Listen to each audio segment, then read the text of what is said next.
I have to tell you, I'm both challenged and excited. My excitement is I get a chance to give something back. My challenge is the shortest seminar I usually do is 50 hours. And I'm not exaggerating. I do weekends, and what I do more than that, obviously, coach people, but I'm into immersion. Because how'd you learn language? You didn't learn it by just learning principles. You got in it, and you did it so often that it became real. And the bottom line of why I'm here, besides being crazy mofo, is that I'm really in a position, I'm not here to motivate you, obviously. You don't need that. And a lot of times, that's what people think I do, and it's the furthest thing from it. What happens, though, is people say to me, well, I don't need any motivation. And I say, well, that's interesting. That's not what I do. I'm the why guy. I don't know why you do what you do. What is your motive for action? What is it that drives you in your life today, not 10 years ago, or are you running the same pattern? Because I believe that the invisible force of internal drive activated is the most important thing in the world. I'm here because I believe emotion is the force of life. All of us here have great minds. You know, most of us here have great minds, right? I don't know if I'm in the category, but we all know how to think. And with our minds, we can rationalize anything. We can make anything happen.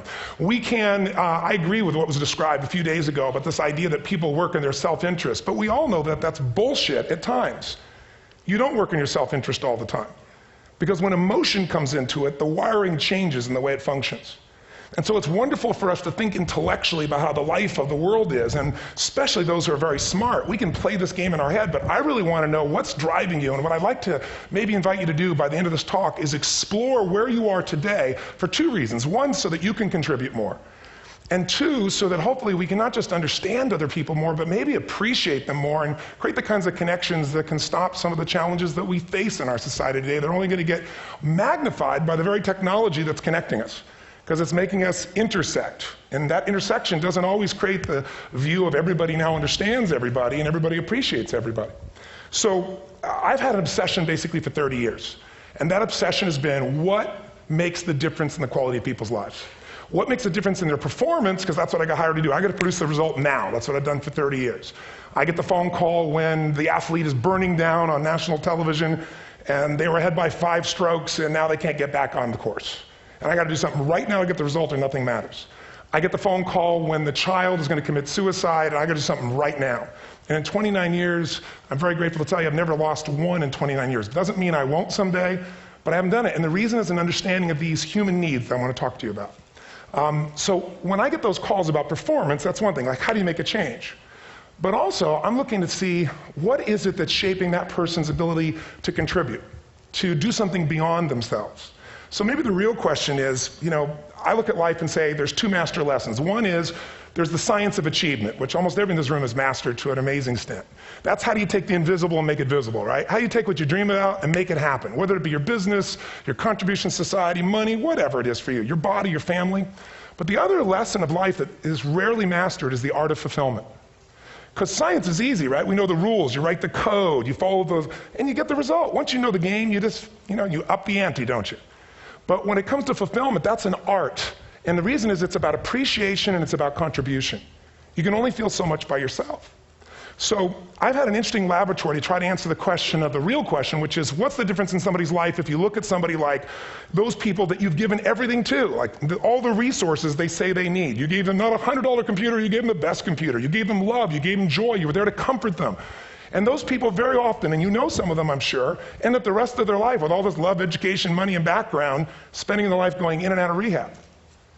And then you meet people that have been through ultimate pain, psychologically, sexually, spiritually, emotionally abused, and not always, but often they become some of the people that contribute the most to society. So the question we got to ask ourselves really is, what is it? What is it that shapes us? And we live in a therapy culture. Most of us don't do that, but the culture is a therapy culture. And what I mean by that is the mindset that we are our past. And everybody in this room, you wouldn't be in this room if you bought that theory, but most of society thinks biography is destiny. The past equals the future. And of course it does if you live there. But what people in this room know, and what we have to remind ourselves though, because you can know something intellectually, you can know what to do and then not use it, not apply it. So really what we got to remind ourselves is decision is the ultimate power. That's what it really is. Now, when you ask people, have you failed to achieve something? How many have ever failed to achieve something significant in your life? Say, I. Thanks for the interaction on a high level there. But if you ask people, why didn't you achieve something? Somebody who's working for you, or a partner, or even yourself, and you failed to achieve a goal, what's the reason people say they failed to achieve? What do they tell you? didn't know enough, didn't have the knowledge, didn't have the money, didn't have the time, didn't have the technology, I didn't have the right manager, didn't have the Supreme Court.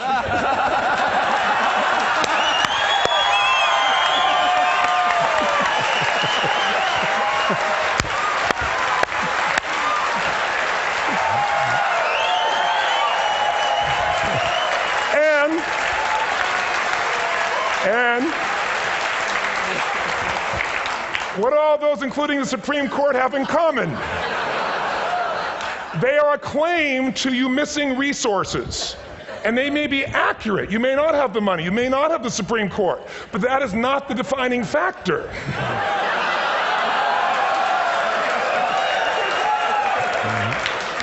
And you correct me if I'm wrong. The defining factor is never resources, it's resourcefulness. And what I mean specifically, rather than just some phrase, is if you have emotion, human emotion, something that I experienced from you day before yesterday at a level that is as profound as I've ever experienced, and if you'd communicated with that emotion, I believe you would have beat his ass and won.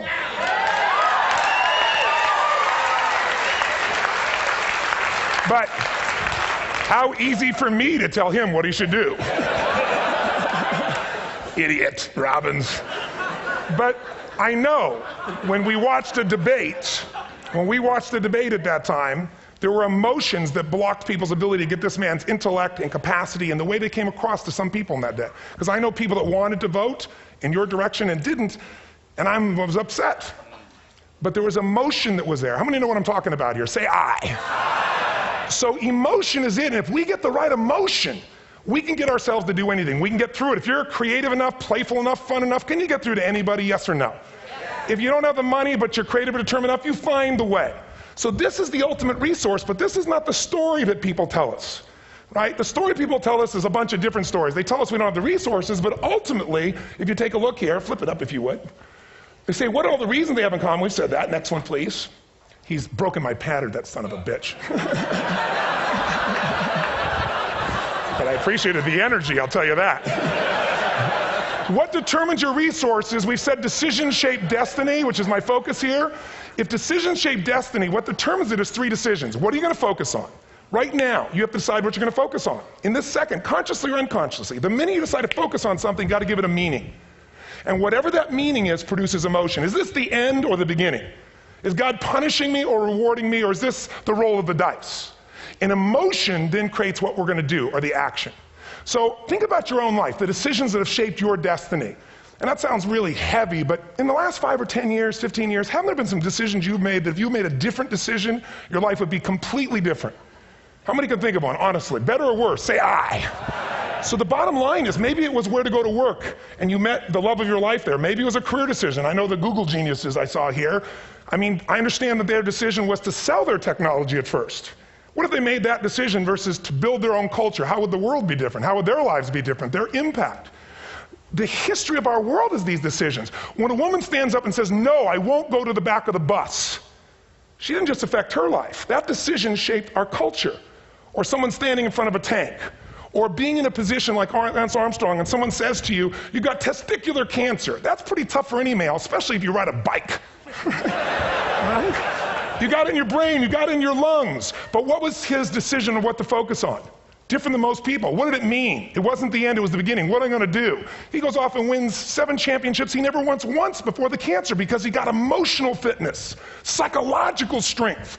That's the difference in human beings that I've seen of the 3 million I've been around. Because that's what my lab. I've had 3 million people from 80 different countries that I've had a chance to interact with over the last 29 years. And after a while, patterns become obvious. You see that South America and Africa maybe connect in a certain way, right? Other people say, oh, that sounds ridiculous. It's simple. So what shaped Lance? What shapes you? 2 invisible forces, very quickly. 1, state. We all have had times. Have you had a time you did something and after you did it, you thought to yourself, I can't believe I said that. I can't believe I did that. That was so stupid. Who's been there? Say I. Have you ever done something after you do it, you go, that was me. Right? It wasn't your ability, it was your state. Your model of the world is what shapes you long term. Your model of the world is the filter. That's what's shaping us. That's what makes people make decisions. When we want to influence somebody, we got to know what already influences them. And it's made up of 3 parts, I believe. First, what's your target? What are you after? Which I believe it's not your desires. You can get your desires to goals. How many of you got a goal or desire and thought, is this all there is? How many have been there? Say aye. So it's needs we have. I believe there are 6 human needs. Second, once you know what the target that's driving you is and you uncover it for the truth, you don't form it, you uncover it. Then you find out what's your map. What's the belief systems that are telling you how to get those needs? Some people think the way to get those needs is destroy the world. Some people is to build something, create something, love someone. And then there's the fuel you pick. So very quickly, 6 needs. Let me tell you what they are. First one, certainty. Now these are not goals or desires. These are universal. Everyone needs certainty that they can avoid pain and at least be comfortable. Now how do you get it? Control everybody, develop a skill, give up, smoke a cigarette. And if you got totally certain, ironically, even though we all need that, like if you're not certain about your health or your children or money, you don't think about much more. You're not sure the ceiling's going to hold up. You're going to listen to any speaker. But while we go for certainty differently, if we get total certainty, we get what? What do you feel if you're certain? You know what's going to happen, when it's going to happen, how it's going to happen. What would you feel? Bored out of your mind. So God, in her infinite wisdom, gave us a second human need, which is uncertainty. We need variety. We need surprise. How many of you here love surprises? Say aye. Bullshit. You like the surprises you want. The ones you don't want, you call problems, but you need them. So variety is important. Have you ever rented a video or a film that you've already seen? Who's done this? Get a fucking life. Right? Why are you doing it? You're certain it's good because you read it before, saw it before, but you're hoping it's been long enough you've forgotten enough there's variety. Third human need, critical, significance. We all need to feel important, special, unique. You can get it by making more money. You can do it by being more spiritual. You can do it by getting yourself in a situation where you put more tattoos and earrings in places humans don't want to know. Whatever it takes. The fastest way to do this, if you have no background, no culture, and no belief in resources or resourcefulness, is violence. If I put a gun to your head and I live in the hood, instantly I'm significant. 0 to 10, how high? 10. How certain am I you're going to respond to me? 10.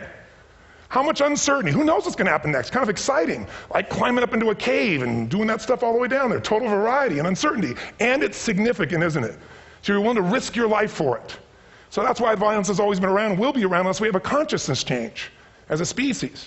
Now you can get significance a million ways, but to be significant, you got to be unique and different. Here's what we really need. Connection and love, fourth need. We all want it. Most people settle for connection because love's too scary. Don't want to get hurt. Who here has ever been hurt in an intimate relationship? Say aye. If you don't raise your hand, you'll have had other shit too. Come on. And you're going to get hurt again. Aren't you glad you came to this positive visit? But here's what's true. We need it. We can do it through intimacy, through friendship, through prayer, through walking in nature. If nothing else works for you, get a dog. Don't get a cat, get a dog. Because if you leave for 2 minutes, it's like you've been gone for 6 months when you show back up again 5 minutes later, right? Now, these first 4 needs, every human finds a way to meet. Even if you lie to yourself, even if you have split personalities. But the last 2 needs, the first 4 needs are called the needs of the personality, is what I call it. The last 2 are the needs of the spirit. And this is where fulfillment comes. You won't get fulfillment from the first 4. You'll figure a way, smoke, drink, do whatever, meet the first 4. But the last 2, number 5, you must grow. We all know the answer here. If you don't grow, you what? If a relationship's not growing, if a business is not growing, if you're not growing, it doesn't matter how much money you have, how many friends you have, how many people love you, you feel like hell. And the reason we grow, I believe, is so we have something to give of value. Because the 6th need is to contribute beyond ourselves. Because we all know, corny as it sounds, the secret of living is giving. We all know life's not about me, it's about we. This culture knows that. This room knows that. And it's exciting. When you see Nicholas up here talking about his $100 computer, the most passionate, exciting thing is here's a genius, but he's got a calling now. You can feel the difference in him. And it's beautiful. And that calling can touch other people. In my own life, my life was touched because when I was 11 years old, Thanksgiving, no money, no food, and we're not going to starve, but my father was totally messed up. My mom was letting him know how bad he messed up. And somebody came to the door and delivered food. My father made 3 decisions. I know what they were briefly. His focus was, this is charity. What does it mean? I'm worthless. What I got to do? Leave my family, which he did. At the time, one of the most painful experiences of life. My 3 decisions gave me a different path. I said, focus on, there's food, what a concept. You know? Second, but this is what changed my life. This is what shaped me as a human being. Somebody's gift, I don't even know who it is. I thought, my father always said, no one gives a shit. And all of a sudden, somebody I don't know, they're not asking for it, this is giving our family food, looking out for us. It made me believe this. What does it mean? That strangers care. And what that made me decide is, if strangers care about me and my family, I care about them. What am I going to do? I'm going to do something to make a difference. So when I was 17, I went out one day on Thanksgiving. It was my target for years, have enough money to feed 2 families. Most fun thing I ever did in my life, most moving. Then next year I did 4, and I didn't tell anybody what I was doing. Next year, 8. I wasn't doing it for brownie points, but after 8, I thought, shit, I could use some help. So sure enough, I went out, and what did I do? I got my friends involved, and I grew companies, and then I got 11 companies, and I built a foundation. Now, 18 years later, I'm proud to tell you, last year we fed 2 million people in 35 countries through our foundation, all during the holidays, Thanksgiving, Christmas, in all the different countries around the world. Isn't that fantastic? Thank you. So I don't tell you that to brag, I tell you because I'm proud of human beings because they get excited to contribute once they've had the chance to experience it and not talk about it. So finally, now I'm about out of time, the target that shapes you, here's what's different about people. We have the same needs, but are you a certainty freak? Is that what you value most, or uncertainty? This man here couldn't be a certainty freak if he climbed through those caves. Are you driven by significance or love? We all need all 6, but whatever your lead system is tilts you in a different direction. And as you move in a direction, you have a destination or destiny. The second piece is the map. Think of that as the operating system tells you how to get there. And some people's map is, I'm gonna save lives even if I die for other people, and they're a fireman. Somebody else says, I'm gonna kill people to do it. They're trying to meet the same needs of significance, right? They want to honor God or honor their family, but they have a different map. And there are 7 different beliefs. I can't go through them because I'm done. The last piece is emotion. I say one of the parts of the map is like time. Some people's idea of a long time is 100 years. Somebody else says is 3 seconds, which is what I have. And the last one I've already mentioned that felt you. If you got a target and you got a map, and let's say, I can't use Google because I love Macs, and they haven't made it good for Macs yet. So if you use MapQuest, how many have made this fatal mistake of using MapQuest at some time? You use this thing and you don't get there. Well, imagine if your beliefs guarantee you can never get to where you want to go. The last thing is emotion. Now here's what I'll tell you about emotion. There are 6,000 emotions that we all have words for in the English language, which is just a linguistic representation, right? It changes by language. But if your dominant emotions, if I have more time, I have 20,000 people or 1,000, and I have them write down all the emotions that they experience in an average week. And I give them as long as they need. And on one side they write empowering emotions, the other is disempowering. Guess how many emotions people experience? Less than 12. And half of those make them feel like shit. So they got 5 or 6 good frickin' feelings, right? It's like they feel happy, happy, excited, oh shit, frustrated, overwhelmed, depressed. How many of you know somebody who no matter what happens finds a way to get pissed off? How many know somebody like this? Or no matter what happens, they find a way to be happy or excited. How many know somebody like this? Come on. When 9/11 happened, and I'll finish with this, I was in Hawaii. I was with 2,000 people from 45 countries. We were translating 4 languages simultaneously for a program that I was conducting for a week. The night before was called Emotional Mastery. I got up, had no plan for this, and I said, we had all this fireworks, I do crazy shit, fun stuff. And then at the end I stopped, and I had this plan I was gonna say, but I never do what I'm gonna say. And all of a sudden I said, when do people really start to live? When they face death. And then I went through this whole thing about if you were gonna get off this island, if 9 days from now you were gonna die, who would you call, what would you say, what would you do? One woman, well that night is when 9/11 happened. One woman had come to the seminar, and when she came there, her previous boyfriend had been kidnapped and murdered. Her friend, or her new boyfriend, wanted to marry her, and she said no. He said, if you leave and go to that Hawaii thing, it's over with us. She said it's over. When I finished that night, she called him and left a message, true story, at the top of the World Trade Center where he worked, saying, honey, I love you. I just want you to know, I want to marry you. It was stupid of me. She was asleep, because it was 3 a.m. for us, when he called her back from the top and said, honey, I can't tell you what this means. He said, I don't know how to tell you this, but you give me the greatest gift because I'm going to die. And she played the recording for us in the room. She was on Larry King later. And he said, you're probably wondering how on earth this could happen to you twice. And he said, all I can say to you is, this must be God's message to you, honey. From now on, every day, give your all, love your all. Don't let anything ever stop you. She finishes, and a man stands up and he says, I'm from Pakistan, I'm a Muslim. I'd love to hold your hand and say I'm sorry, but frankly, this is retribution. I can't tell you the rest because I'm out of time.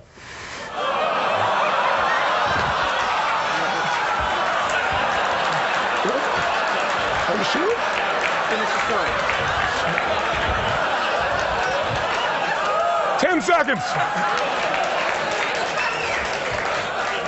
10 seconds. No, I want to be respectful. 10 seconds. All I can tell you is I brought this man on stage with a man from New York who worked in the World Trade Center, because I had about 200 New Yorkers there. More than 50 lost their entire companies, their friends, marking off their Palm Pilots. One financial trader, this woman made of steel, bawling. 30 friends crossing off that all died. And what I did to people is said, what are we going to focus on? What does this mean, and what are we going to do? And I took the group and got people to focus on, if you didn't lose somebody today, your focus is going to be how to serve somebody else. There are people, one woman got up and she was so angry and screaming and yelling. She wasn't from New York, she's not an American, she doesn't know anybody here. I said, you always get angry. She said, yes. Guilty people got guilty, sad people got sad. And I took these two men and did what I call an indirect negotiation. Jewish man with family in the occupied territory, some New York who would have died if he was at work that day. And this man who wanted to be a terrorist and made it very clear. And the integration that happened is on a film, which I'll be happy to send you, so you can really see what actually happened instead of my verbalization of it. But the two of them not only came together and changed their beliefs and models of the world, but they've worked together to bring, for almost 4 years now, to various mosques and synagogues, the idea of how to create peace. And he wrote a book, which is called My Jihad, My Way of Peace. So transformation can happen. So my invitation to you is this. Explore your web, the web in here. The needs, the beliefs, the emotions that are controlling you. For 2 reasons. So there's more of you to give. Achieve too. We all want to do it. But I mean give. Because that's what's going to fill you up. And secondly, so you can appreciate, not just understand, that's intellectual, that's mind, but appreciate what's driving other people. It's the only way our world's going to change. God bless you. Thank you. I hope this will serve. TonyRobbins.